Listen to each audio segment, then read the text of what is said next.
Welcome everyone, and let's have this fantastic conversation on how to fast track the growth and insurance perspective. My name is Babu Nair.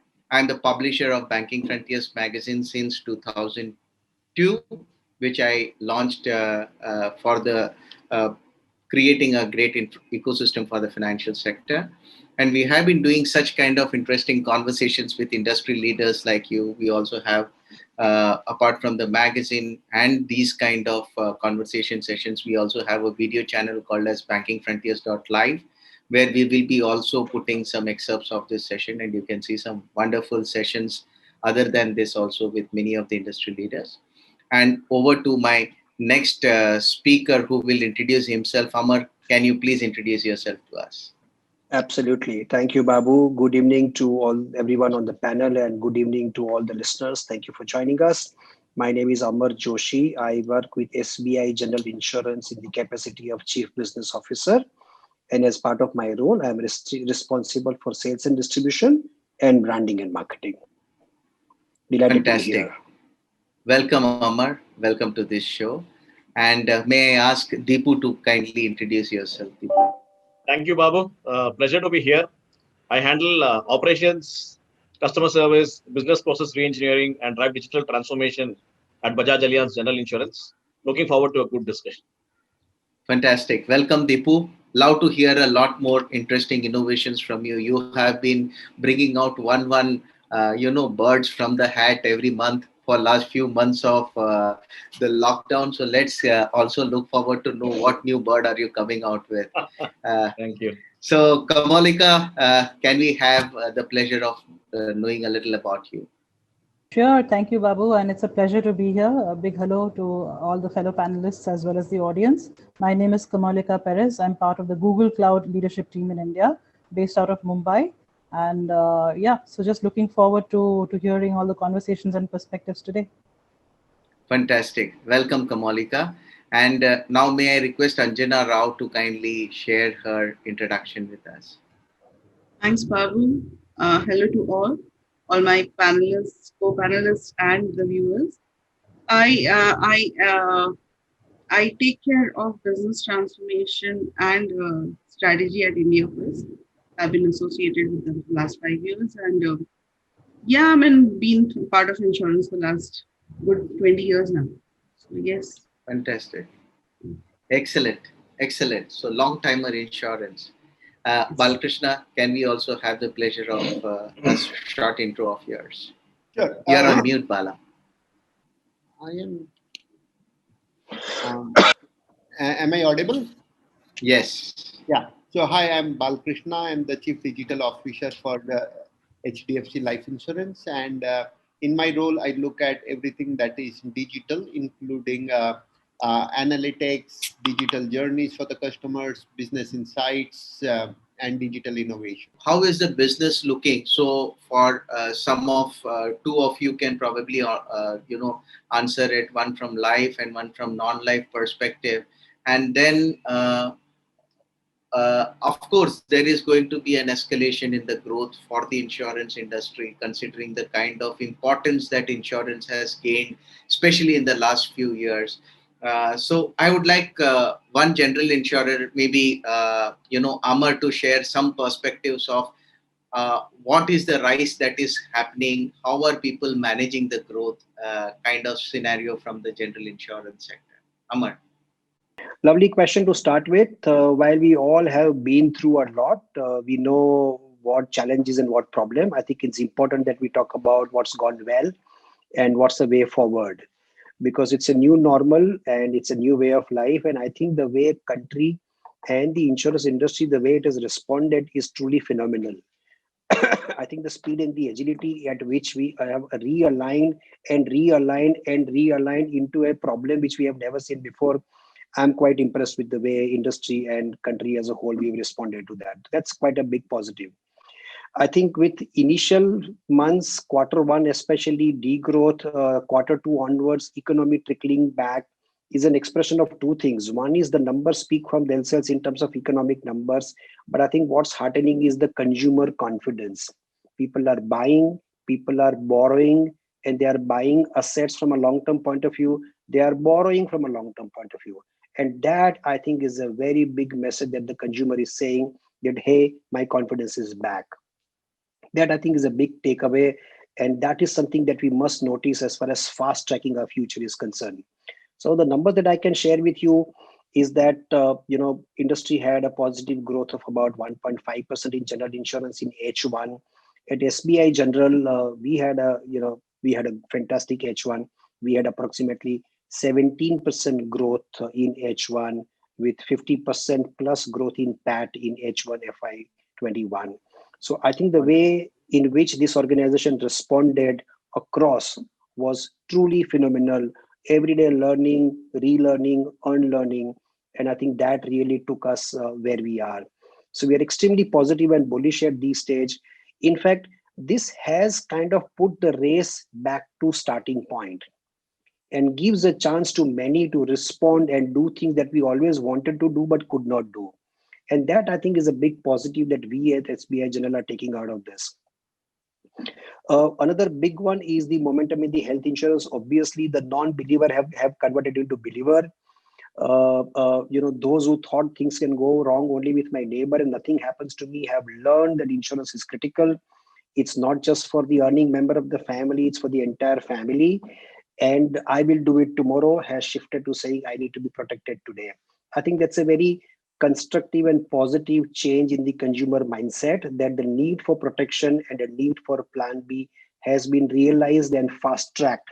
I think that is an important one, which is reflecting in the health insurance, that motor used to be a dominant category and we all saw health taking over motor as a dominant category in H1. We had a phenomenal business in health. We had approximately 57% growth in our health business in H1 this year over last year. So I think it's been a very exciting, challenging, and learning phase for all of us. Industry as a whole, I must say, Babu has responded exceptionally well. And in terms of fast taking the growth, we want to ride on what we have done so far in first 7 months of the year. We have a very clear strategy for each LOB. I mean, line of business, motor, health, commercial, we call them LOBs.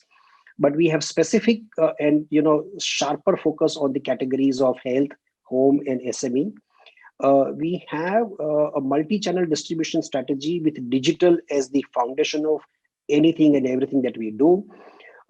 We are constantly working, and I'll share more in the subsequent conversation. We are constantly working towards making our product offering very simple, easy, affordable, and accessible. And last but not the least, we are SBI General. So we have an equal focus on India as well as Bharat. We have massive tier 2 and below strategy, and we are really investing in growing our strategy.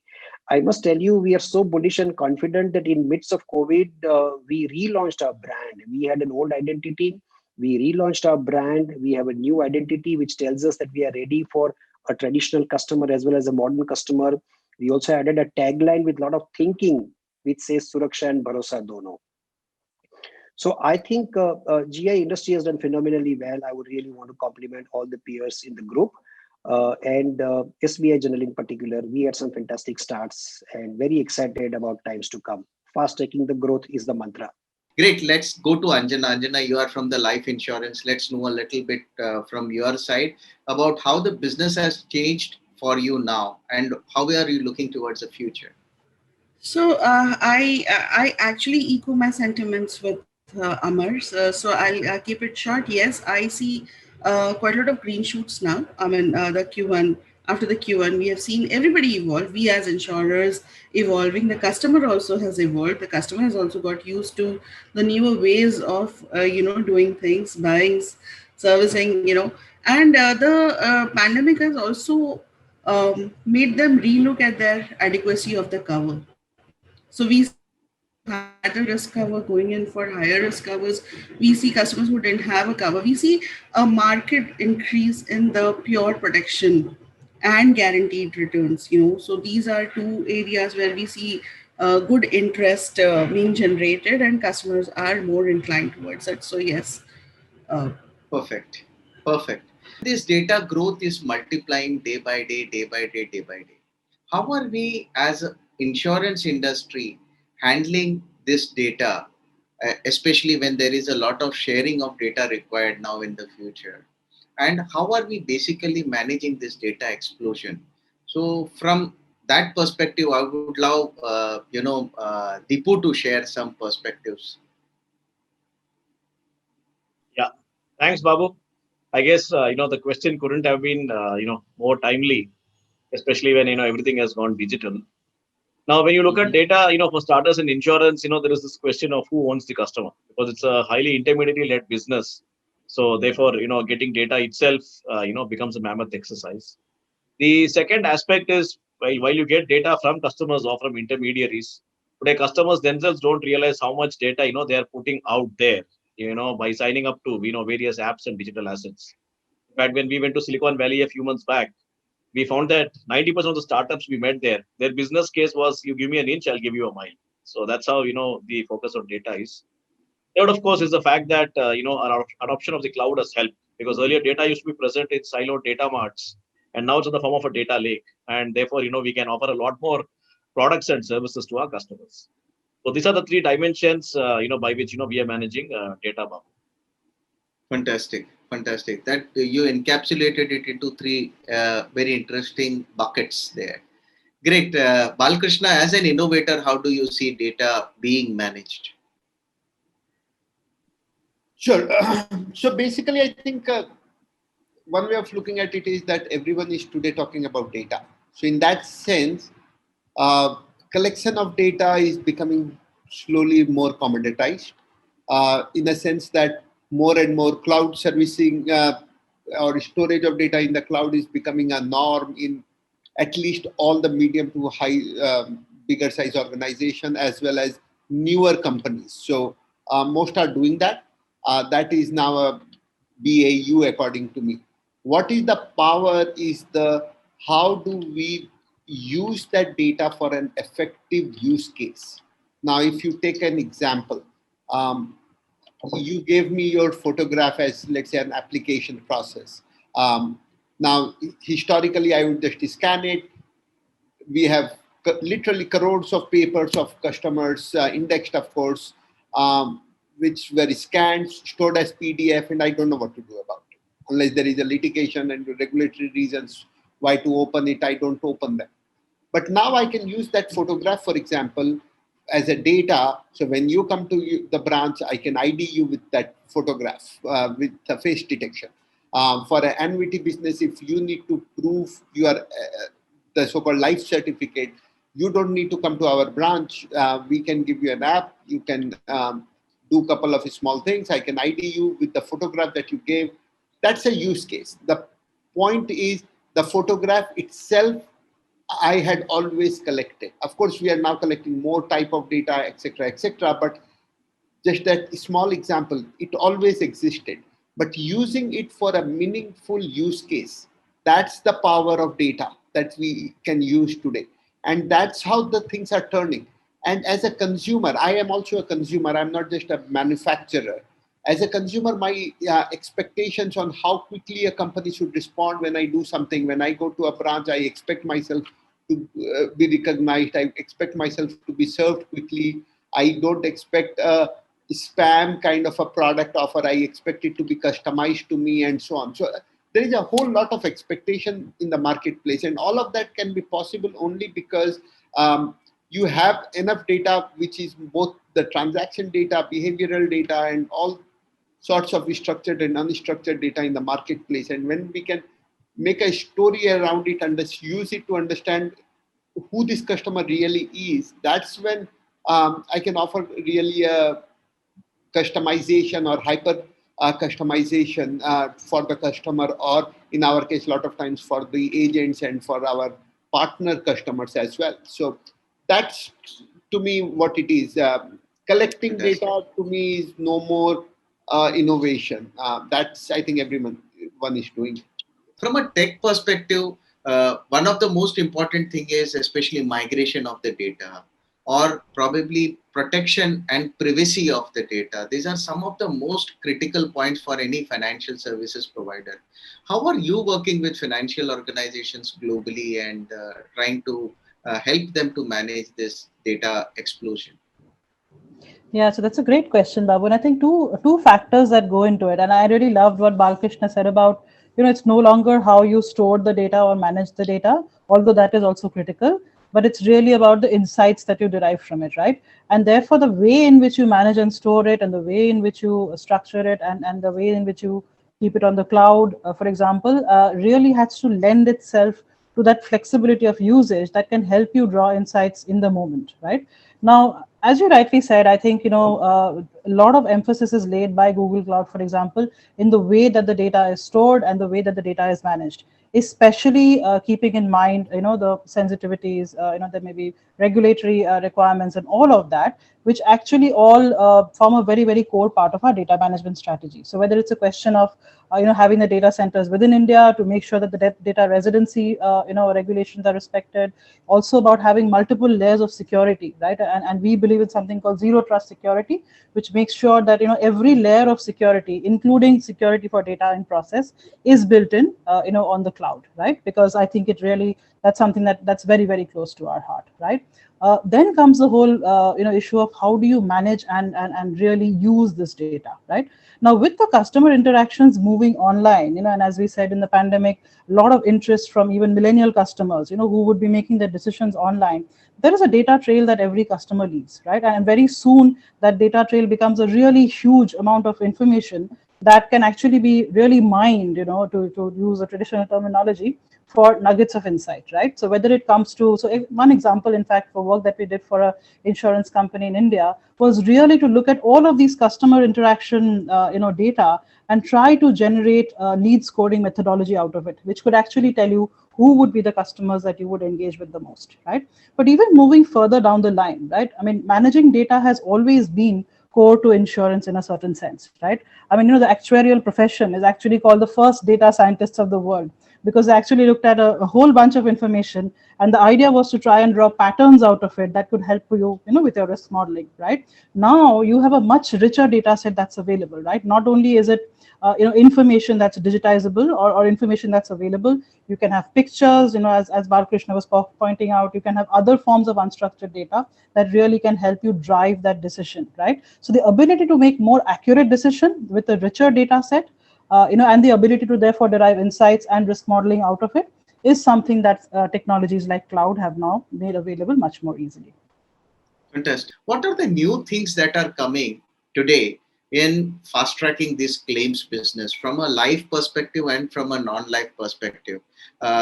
Any interesting thoughts, something innovative that has happened in the real past? Maybe one innovations head, one strategy head can take it up. So what do you say? Great. So Anjana, you are nodding, so I think you have something interesting to say. Definitely. I mean, as we say, innovation, technology-led innovation is percolating in every area, every business function. So claims cannot be untouched. So the strive is to how do we make the maturity claims proactively, how we can pay them, how we can make a faster processing of claims, which starts with how do I accept the claim documents.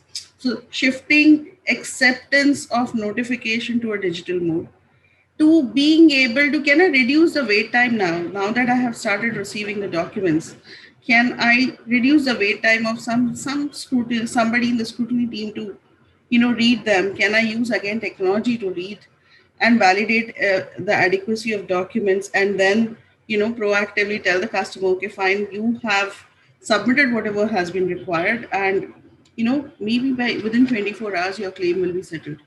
So that's what we are striving for right now, as we speak. I wouldn't say we are there, but that's what we are striving for. We are deploying technology to read the contents of the document submitted, so that there is a zero wait time, eliminate the wait time in processing, so that we can, Fantastic. yeah. Great. Deepu, you have definitely done a lot. Now it is time to bring the bird out of your hand. Babu, you make me sound like a magician. I'm feeling all the pressure. So I'll tell you one use case, which we deployed in motor insurance, which is the biggest form of insurance in non-life insurance, from the process of, from the perspective of, fast tracking claims. Earlier, what used to happen is you crash your car, you call the insurance company, they locate the nearest surveyor. He comes there, does a physical assessment, and then submits a report, and the entire, rigmarole takes place. What we did was, we empowered customers by leveraging AI and a tool called machine vision. So now what customers have to do is take photographs of the car in case they unfortunately crash it, and then send us the images using the mobile app. And what we do is, we have an AI engine which will basically, go through these images. It's been taught using our, images for, many years, and it can get very granular. Does this part need to be repaired? Does this part need to be replaced? Is it a 60% dent? So on and so forth. And within a matter of 20 minutes, we communicate the amount to the customer. The moment the customer gives his consent, we immediately transfer the amount. So what used to take days, now happens in 20 minutes. So that's one example from motor. The other is travel. Of course, today nobody travels, and therefore, travel insurance is dead and buried. But when it was alive, we leveraged blockchain, and we deployed this 3.5 years back. Let's say you're taking an international flight, and your flight is delayed. Now you're only thinking in terms of your next flight, and you are not worried about the fact that you could be eligible for a claim. You're thinking, how do I plan my meetings all over again? There's a lot of friction. And also, if you're going to approach an insurance company, they'll ask you for some paperwork. Give me a copy of your passport. Give me a copy of your boarding pass. Give me some proof from the airline that the flight is delayed. We said, let's eliminate the entire process. So we deployed blockchain by which we get immutable proof that the flight is delayed. And once we get this proof, so the customer doesn't need to give anything. And then we made a fundamental change to the insurance value chain, which is the customer now doesn't need to notify us that he's eligible for a claim, because now we know the flight is delayed. So we reach out to the customer and tell him your flight is delayed. This is the amount you're eligible for. The amount has been transferred to your bank account. And for the customer, it's a wow, because without lifting his finger, the money gets transferred. So these are two actual, use cases of, fast tracking claims, which we have launched.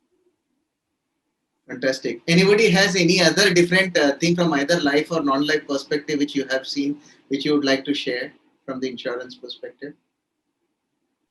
So I Yeah, can BALKRISHNA. say, so unlike general insurance, I think life insurance has two type of payouts. One is when you have a claim, and second is when the policy matures, and then what we call a maturity payout. For maturity payout, now we have made the process far more simple.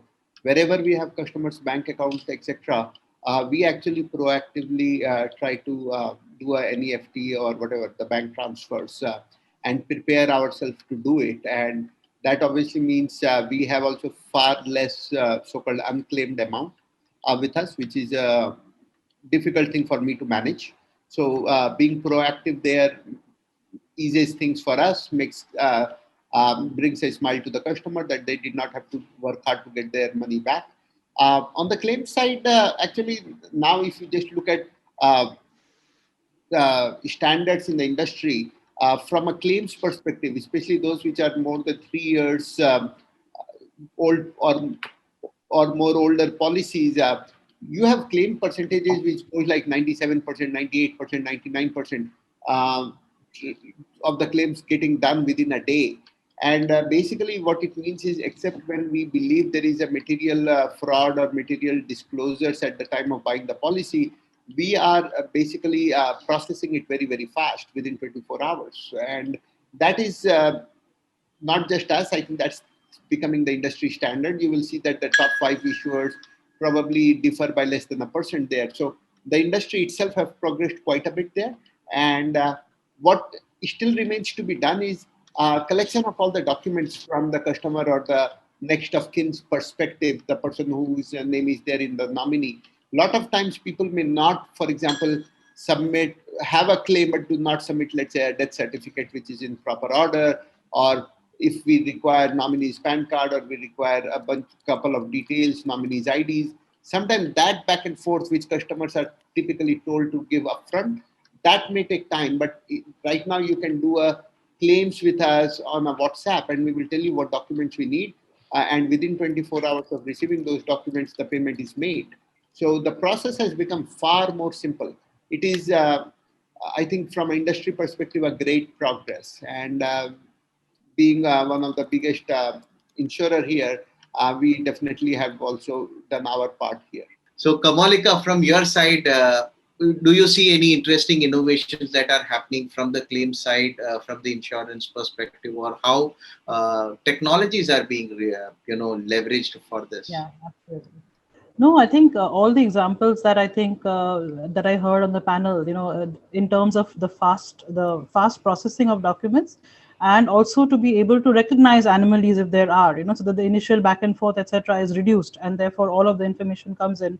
Those are, of course, the basic premises of cloud, right? So that the initial checking of documents, making sure that they are right, to be ensure that they can be submitted in a digitized format, whether on WhatsApp or somewhere else, and then to be able to do the initial checking that actually makes sure that you can process those documents faster. I think this is definitely something in integration with, let's say, RPA technologies, cloud can definitely enable, right? So this pillar of it probably talks about the speed and the speed of response that you can actually give to the customer, right? But there are also other things underlying it, Babu. So one of the things, some of the things that we also see talk about how this also impacts the checking of these documents, right? So for example, the whole, are there any patterns emerging from claims? For example, network analysis to see if claims are coming in a certain pattern, which may indicate that there's a larger anomaly at play, right? Having fraud detection technologies that can actually look at it at a broader scale to see if, again, correlated patterns or events which could indicate that there is something wrong with certain classes of claims, right? So again, these two things go together. Of course, one hand is the customer service, other hand is to also ensure that the business practices are followed properly. And we've seen both types of conversations actually gain a lot of credence and a lot of salience in this whole lockdown scenario, both in terms of serving the customer, but also making sure that you're using data to ensure that the fraud management is done properly. The insurance companies have been innovating to consistently to maintain these relationships with their customers from time to time. I have seen some wonderful initiatives from SBI General also, which was shared with me in the past. Amar, can you throw some insights on how digital transformation, digital trends, and changing customer expectations are, being used to provide much more, personalized services to the customer and engage with them consistently? Sure. So, as you rightly mentioned, it's been a very passive relationship that the insurance industry has enjoyed with the customer so far. You buy, you renew, you pay claim, that's it. Or in other way, you always wanted to buy and forget, and you never wanted to pull out that file from your cupboard which contains an insurance policy, because you put that out only in the case of a bad news. So it's been a passive relationship. I think we have to convert to an active relationship. It's been a buy and forget relationship. It has to transform to buy and engage relationship. The question comes is, engage why? I, as a manufacturer, may want to engage with the consumer. Does the consumer has a reason to engage with me? What is in there for him?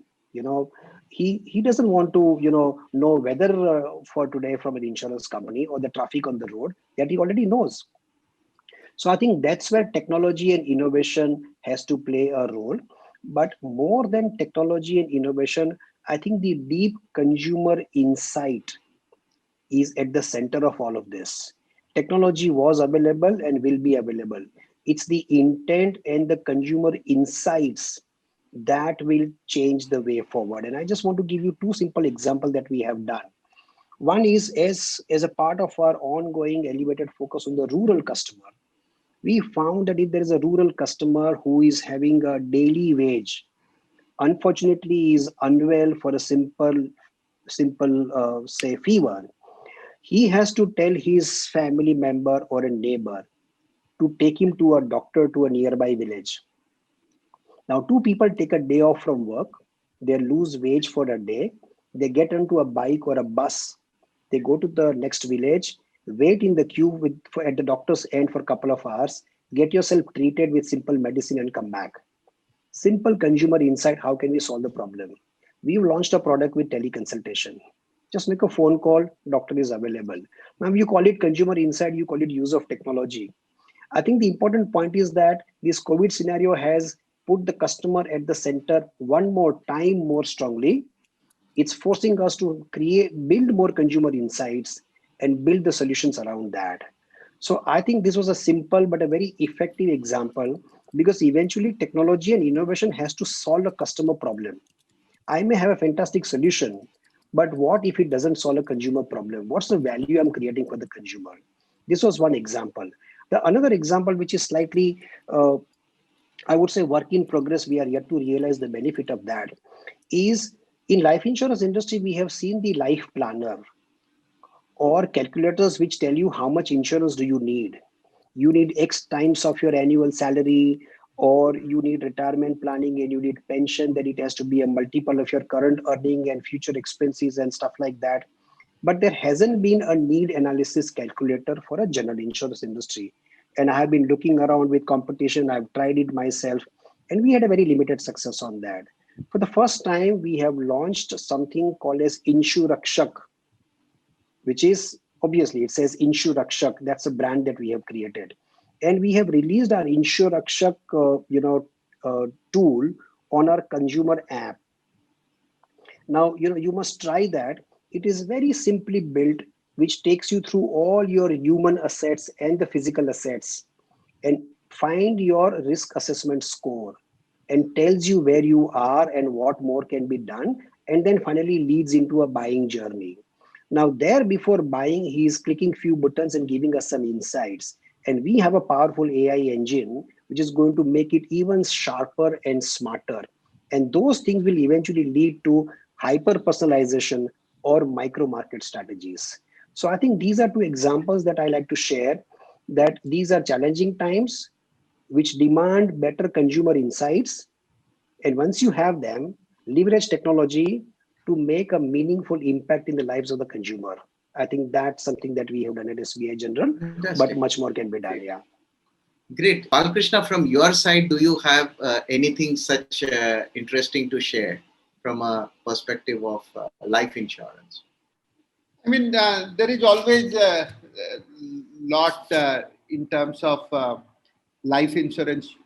At the end of the day, what are we doing? If you think of it, for a role like me, where we are sitting at the intersection of technology and business, uh, it's about, at the end of the day, enabling the business. Unlike a technology shop, while we may do technology, we are supporting the underlying business, and that is something that I think we at times tend to sort of ignore.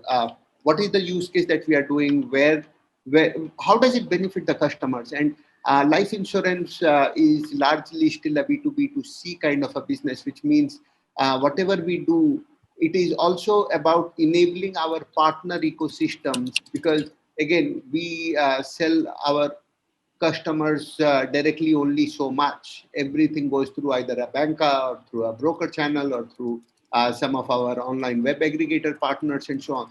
So what you see in terms of the market is doing partner enablement from a digital perspective. Now we have more and more of our processes almost like an API that we can transfer to our partners, which means if a partner have to do something as per my policy on their systems, they can still do it. So for example, say an underwriting process or a base underwriting, they are able to do that. And that kind of enablement is where I think eventually the market is moving towards. And it's just looking at the entire ecosystem.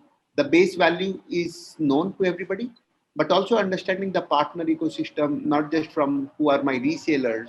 Again, I think as a consumer, we may not always differentiate between a life insurance versus a health insurance. Everything looks like related to our health and life. So customers sometimes do expect from us the kind of thing they would normally expect from, say, a health insurance perspective as well. So how do I make betterment of their health? Not because it will reduce my claims rate, but because it means something for my customer. So those are the kind of things, partnering with the broader ecosystem in a meaningful way, looking at data privacy, our data as well as partners' data, but still add those two, stitch them together in a meaningful way where we still take care of the data privacies, and all of that start to matter in today's world, and that's where I think the world is moving towards. Kamalika, from a technologist perspective, how are you trying to see that this empowerment can be done for organizations to customize? How have you been trying to bring together the AI, RPA, the entire bandwagon into the cloud, and trying to promote partnerships? Yeah, so I think it's a great question, Babu, and I think I totally stand by, agree with what Amar said, that it starts with the customer. At the end of the day, you're trying to solve a problem for the customer, and also I think the way that Balkrishna elaborated it in terms of how these things are coming together, right? So I think overall, if I look at the way that our conversations with organizations have gone in the recent past, right, there has been a growing realization that very sort of 5-year plans which are like very predictive and looks for a very stable view of the future, that's not going to happen, because we had this shock this year. We may have others in the future, right? So it's important to have, therefore, technology that can be flexible, that can be agile, that scales up or down and mutates or rather evolves with the needs of the organization, right? And that's really where the platform approach, as opposed to changing one application, right, is really what seems to be the path for the future, right? So just to give an example, in the past, people would change one part of their application ecosystem and say this is digital transformation, right? What it has moved to now is an ecosystem change. And actually, the whole subject of APIs demonstrates this very well. So, for example, there's this work that we did for Nationwide in the US, right, where it actually started off as an API led transformation. The idea being that let us connect systems, whether it's internally or whether it's externally, using APIs to do it, and see where that takes us, right? And that actually became a full blown initiative, and it was called the Path to Craftsmanship, because from doing smaller projects that integrated systems inside the organization, it became a full blown initiative of including the developer ecosystem, the partner ecosystem, getting them to develop products that basically meshed with the with the insurance offerings of Nationwide. And it became a complete they called it the One IT program. That's what it became for them, right? So it wasn't about really trying to change one application or one particular pillar of IT. It was about building that ecosystem that led the change, right? And because of this, the platform driven approach, which gives you the flexibility to do what direction of change you want to follow today, which may be different from what you want to follow tomorrow, to enable things like failing fast and learning, but at the same time being able to change your IT and change your underlying systems, in a fast and in a more agile way, right? So that's just one example. And actually, the whole open banking ecosystem is something that we see getting very strongly embedded in the Indian financial services industry as well. We have been a very large players in the industry who have actually started taking this journey, and we actually really do envisage that the whole the API economy, so to say, is something that's going to get a really big fillip, in the days to come. Fantastic. That's so definitely for creating that ecosystem of the future is one of the most important expectation for everyone in the industry. So I have been talking to a lot of insurers in the past. I was having a conversation earlier with Deepu also on what is required to, for creating a stronger blockchain for the, insurance sector. Any thoughts on it, Deepu? Now, especially, what kind of new ecosystems can we, look forward to? So, Babu, there's a nice line that I read, and I think that encapsulates, what the thought process is. That today it's moved from conglomerates to ecosystems, right? So essentially, what's happening is, you need to, work in partnership, right? And one thing which, the digital way of working and living has done is that it shifted this focus from me to we. So let me give you, one example. Earlier I used to be, in the cards business when I used to work with G, and we used to have customers using net banking. And you know what happens if they don't pay, make their payments on time, right? You talk them late fees and finance charges. And we used to hope and pray, that the net banking systems, of their respective banks, would be up and running, right? So that's how we are all linked. Now, coming specifically to ecosystems, I think the whole point is how do you solve for customer issues, which go beyond the immediate need that you can solve, by partnering, with a variety of players. So, for example, let's take China, right? Let's take Ping An. So, what did they do? They basically said, you have a lot of OEMs over there in new cars, right? How do we set up the used car market? So I'll become the big daddy, who sets up the used car market. And in the process, why don't you also buy insurance, right? So that's how they created this entire ecosystem of, used cars, and then, got, insurance going. So that's one aspect. I think what we need to keep in mind is, there are a few dimensions here. One is the regulatory aspect, which is very important because there are very clear boundaries about what you can do and what you can't do. That's one.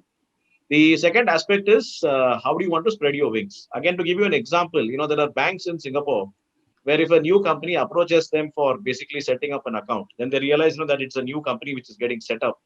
Then they sell enterprise software. So they basically sell SAP. So that's how there are players coming into play. So I just give you two examples, Ping An and then banks in Singapore, and I think this tribe will only increase with the passage of time. Fantastic, fantastic. So that's a great perspective. Anyone else would like to put any perspective to the ecosystem thing, or we move on to the next question? Maybe Kamalika, do you want to add any line about how are you were planning to create the ecosystems of the future? Yeah, so I think, the thing about ecosystems is that they do grow organically, right? You put the ingredients in place, you make it open and participative so that anybody can join, try to remove, as much of the barriers as possible. And the ecosystem does develop organically, right?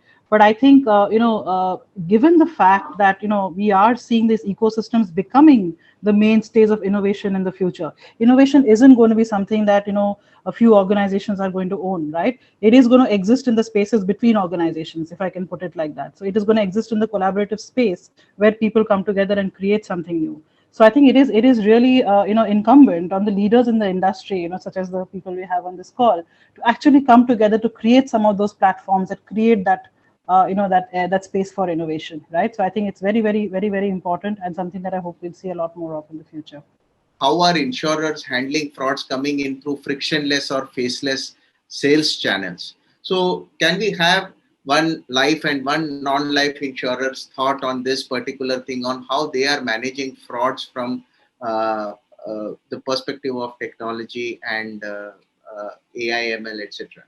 Yeah, so Babu, I'll take it from the non-life side. I think it's a good question, and obviously we can't give too much away, right? Because you need to ensure Absolutely. that we keep fraudsters at bay, right? The sauce has to be kept intact. Absolutely, but I'll take a cue from what Kamalika referred to earlier, which is pattern analytics. I think it's fairly easy to figure out anomalies, and then it's a combination of two things, Babu. One, of course, pattern analytics, and figure out what's going wrong. But here, this is one area where you cannot do away with human expertise. There are people who gain expertise over a period of time, and much as apply AI and ML and various digital tools. There are people who can just figure out that there is something which doesn't quite make sense. So I think that's a combination by which we are basically doing it. The other is with the increased launch of, with the increased all-pervasive nature of cyber security today, we are also able to detect much more today, because everything is digital. So therefore, you can catch it much more. Earlier, it was manual, it was at a branch level, it was an HO level, it was digital. Now everything is digital. Therefore, identification is also far faster today. Any interesting thoughts? I remember interviewing a good risk management head of a life insurance company a long time back. He was speaking about how they have put machine learning and AI to identify risk patterns, and probably in different areas of the country, in different geographies, and how they have mitigated this. Any such kind of thoughts? Anything new has happened in this area? Yeah, Anjana. What we have kind of done is, so we assimilate learning. So earlier, couple of years back, there used to be one fraud detection model, which maybe, during underwriting, it was put to use, and then, there used to be a score. We used to call it then a predictive score.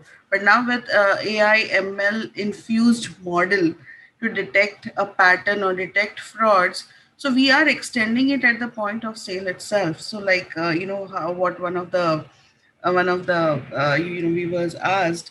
Yes, I mean we are converting it as a nudge to our sales guys. This may have a propensity, this particular case that you are, or this particular lead, like what Kamalika also said. So there is a lead scoring, and that lead scoring also has a risk factor inbuilt. So if the lead happens to be from a particular geography, or for a particular product, or for for a particular age group, what kind of score should be there, what kind of propensity to convert should we allow. So yeah, that was one more. That's a good innovation. That's an interesting insight. Kamolika, anything for you to share from the tech perspective before we go to the innovation question? Yeah. So I think, and from all the examples that we heard today, Babu, I think the use of AI and ML for, in insurance, in various different areas. It's absolutely, I think it's gaining ground. But I think also, in line with what Deepu said, at the end of the day, these models are trained based on human experience that has been, accumulated over many, many years, right? So we actually train the models based on, let's say, successful detection that has happened in the past, or data sets that have, that have gone through human, professionals who are looking at it, and that's the data set you use to train the model. So it absolutely builds upon the expertise that has been built up, by many, many, many people who have actually looked at that data and tried to detect patterns before. So it is only as Fantastic. good as that experience of the people. Great. Excellent. So for the innovators here, we have seen a lot of very innovative products and services coming out, and many of us have also seen sandboxes appearing all over the world, which are actually looking at newer and newer innovations. Any interesting innovations that have come to you, or which you have seen in the sandboxes that you have worked with? What new is churning, and something that is out of the world that you would like to share? Balkrishna. So, from so innovation Yeah, could be either from a business model perspective, which is where a lot of IRDA sandbox and those things goes, or innovation could be technology innovations. The sandbox ones are pretty much publicly known, so I would not talk too much about that, but there are things like how can you reward a customer for maintaining a healthier lifestyle, which means you encourage them to do some of the, let's say, an exercise or a healthy diet and so on. Life insurance typically, we are not allowed to, let's say, reward a customer. We cannot, in a normal case, have loyalty points or things like that. So some of those ideas exist, and the idea is to, it's not, I mean, something like this has been there in banking world forever, the reward points on your credit cards or bunch of things. But here the idea is to infuse good habits which benefits the customer, and there is a long term, short term, whatever, some benefit to the company also. But I think more than, let's say, a reduced claim, it also brings a positivity, saying, hey, I am getting rewarded for doing something for myself. So there is a second order impact. In terms of technology innovation, I think a lot of things are happening. And one of the things that we realize is we uh, don't necessarily rely just on ourselves. We look at our partners from a technology side and the consulting side, and say which are the interesting startups that are there in the market. Can I do a POCs? Can I understand? We also try to interact with some of the global startup insurtech, including smaller to mid-sized insurance players that have sprung with interesting business models to understand what they are doing, how they are doing. So you hear things like, say, what we call bite-sized insurance, or increase insurance cover up or down based on, let's say, if I'm going for an overseas assignment, I may want to increase my um, cover, or if my child is going through a education program which will last 3 years, so for next 3 years I may want to increase my cover and then bring it down. So a lot of those kind of innovation are there from a business model perspective. And technology, I think the innovation is literally every day. Whatever I say probably is obsolete by the time I finish. But again, the key here is not just innovation, it is to put to use and scale it in a meaningful manner. Showing, for example, we do have a number of solutions which we are trying to scale. Unless it scales, it is an academic exercise. And of course, yes, you need to do that academic exercise, otherwise you will not know what to scale. But at the end of the day, innovation is about finding new solutions, be it business model or technology, but at the end of the day, scaling. And scaling is something that we often forget. Amar, any thoughts from your side? You have been also working on innovations and things like that. What is your perspective? Have you seen anything interesting? Yeah, I think Bala made some very interesting points. So I echo those thoughts. And I repeat what I said earlier is that innovation is not just to win an award. Innovation has to make an impact in consumers' life. Something has to be solved, and that's when we will call it a innovation. So that's something that we at SBI General treat a definition of innovation as. And I want to repeat the example because a lot of innovation has happened, but I think the Insure Rakshak, as I mentioned, which is on our consumer app, which is, again, as you rightly identified, it's not a distribution driven tool, it's a consumer do it yourself tool. And there is AI behind that. So more people use it, more the tool learns itself and becomes a smarter and the sharper one. Probably the first of its kind in the GI industry that we are trying. I'll encourage all the viewers to try that, give us your feedback so that we can make it sharper and smarter. But that's one innovation that we are proud of last 6 months at SBI General. Why there is a long list and there is so much in pipeline which is going to come up in next 3 to 6 months time. But maybe that I'll keep it for the next time. Any interesting innovation you want to share, Deepu, in this area? What you have come across? See, firstly, I think echoing the thoughts that Kamolika, Amar, and Balkrishna made, it has to start with the customer. Ultimately, any innovation has to solve a customer's need. The other to the point on scaling, we used to have a simple 3-step process in GE. Think big, start small, scale big, or rather scale fast. I think that really sets the ball rolling. Now, coming to interesting innovations, Babu, one thing which we did, during the pandemic was we figured out, customers had some unstated needs. One was contact tracing. This was before the launch of Arogya Setu. So we came out with a very quick feature on our app called Social Trackback, aptly called, that. So customers could, maintain logs, and then, they knew whom they were in touch with. The other is to the point that Amar made, we launched a feature called Doctor on Chat and Doctor on Video very quickly. So when they couldn't go visit doctors physically, they could do digital consultation and then go buy medicines.